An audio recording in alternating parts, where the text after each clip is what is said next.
ஒரு குழப்பத்தில் கொண்டு போய் நிறுத்தி இந்த தேர்தலில் மாநில கட்சிகள் கொஞ்சம் கொஞ்சமாக வழி இழக்க செய்யக்கூடிய ஒரு தேர்தலை நோக்கித்தான் இந்த சட்ட மசோதா நம்மளை அழைத்து செல்லும். அதை தாண்டி இது ஒரு பிரசிடென்ஷியல் ஸ்டைல் ஆஃப் கவர்மெண்ட்டுக்கு தான் வழிவகுக்கும். இது அடுத்த கட்டம் அங்குதான் போய் நிற்கும். இது அதனால நம்மளுடைய மாநில சுயாட்சிக்கு அடிப்படை உரிமைகளுக்கு எல்லாவற்றிற்கும் எதிராக கொண்டு வரப்பட்டிருக்கக்கூடிய ஒரு மசோதா. ஆனா மோடி அவர்கள் மிக தெளிவாக நம்முடைய அரசு தொலைதூர பார்வையோடு யாருக்கும் பிரச்சனை இல்லாம, உங்களுக்கு பிரச்சனை வேண்டாம், எந்த எதிர்க்கட்சி நண்பருக்கும் பிரச்சனை வேண்டாம், அடுத்த 5 ஆண்டு உங்களுக்கு பிரச்சனை வேண்டாம், 2034 நோக்கி போயிருக்கின்றோம். அப்படி இருக்கும் பொழுது எல்லா மக்களும் ஏற்றுக்கொண்டிருக்கின்றார்கள். இது ஒரு அதிபருக்கான தேர்தலில் மக்கள் 2 ஓட்டு போட போறாங்க. ஒரே நாள்ல அசம்பிளிக்கு போடுறாங்க, ஒரே நாள்ல லோக்சபாக்கு போடுறாங்க. அதிபர் தேர்தல் என்றால் ஒரே மனிதருக்கு போடுவாங்க. அப்படி இருக்கும் பொழுது எப்படி அது அதிபர் தேர்தல் ஆகும்? ஒரே நாடு ஒரே தேர்தல் சட்டத்திருத்த மசோதா மக்களவையில் அறிமுகம் செய்யப்பட்ட நிலையில் காங்கிரஸ், திமுக கட்சிகள் கடும் எதிர்ப்பு தெரிவித்துள்ளன. The Union Territories Law Amendment Bill, that is completely an antithesis of the constitutional scheme.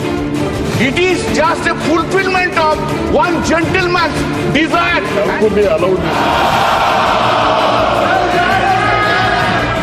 நாடு முழுவதும் நாடாளுமன்றம் மற்றும் சட்டமன்றங்களுக்கு ஒரே நேரத்தில் தேர்தல் நடத்தும் மசோதாவுக்கு மத்திய அமைச்சரவை அண்மையில் ஒப்புதல் அளித்திருந்தது.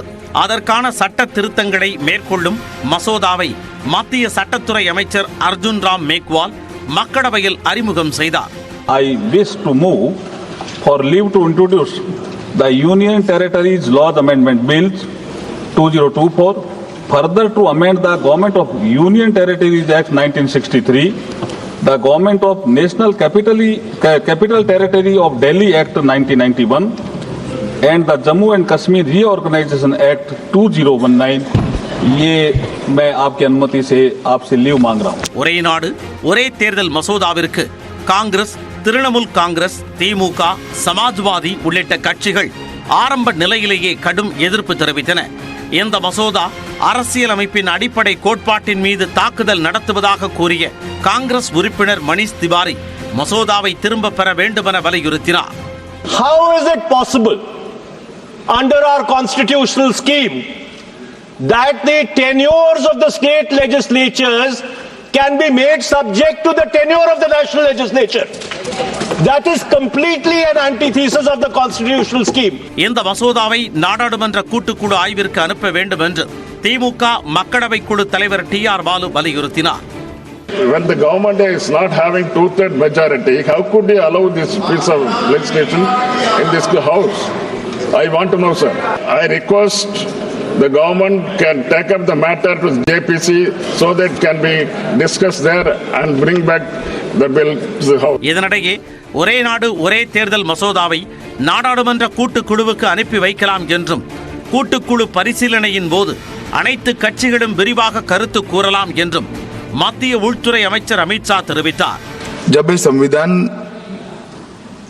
सुधार का विधेयक, संवैधानिक संशोधन जब कैबिनेट में चर्चा में आया, तब प्रधानमंत्री जी ने स्वयं मंशा व्यक्त करी थी कि इसको जेपीसी को देना चाहिए. इस पर विस्तृत चर्चा सभी स्तर पर होनी चाहिए. ஒரே நாடு ஒரே தேர்தல் மசோதாவுக்கு நிபந்தனையற்ற ஆதரவு அளிப்பதாக பாஜகவின் கூட்டணி கட்சியான தெலுங்கு தேசம் அறிவித்தது. அரசியல் சாசன திருத்தம் கோரும் இந்த மசோதாவுக்கு மக்களவையில் ஆதரவு இருக்கிறதா என்பதை அறிய வாக்கெடுப்பு நடத்துமாறு எதிர்க்கட்சிகள் சபாநாயகரை கேட்டுக்கொண்டன. இதனை சபாநாயகர் ஓம் பிர்லா ஏற்று வாக்கெடுப்பு நடத்தினார். இதில் மசோதாவுக்கு ஆதரவாக 269 உறுப்பினர்களும் எதிராக 198 உறுப்பினர்களும் வாக்களித்தனர். இதன் மூலம் ஒரே நாடு ஒரே தேர்தல் சட்ட திருத்த மசோதா மக்களவையில் அறிமுகம் செய்யப்பட்டது. எதிர்க்கட்சிகளின் குற்றச்சாட்டுகளுக்கு பதிலளித்து பேசிய மத்திய அமைச்சர் அர்ஜுன் ராம் மேக்வால் மக்களவைக்கும் மாநில சட்டப்பேரவைக்கும் ஒரே நேரத்தில் தேர்தல் நடத்துவது அரசியல் சாசனத்திற்கு எதிரானது அல்ல என்று கூறினார்.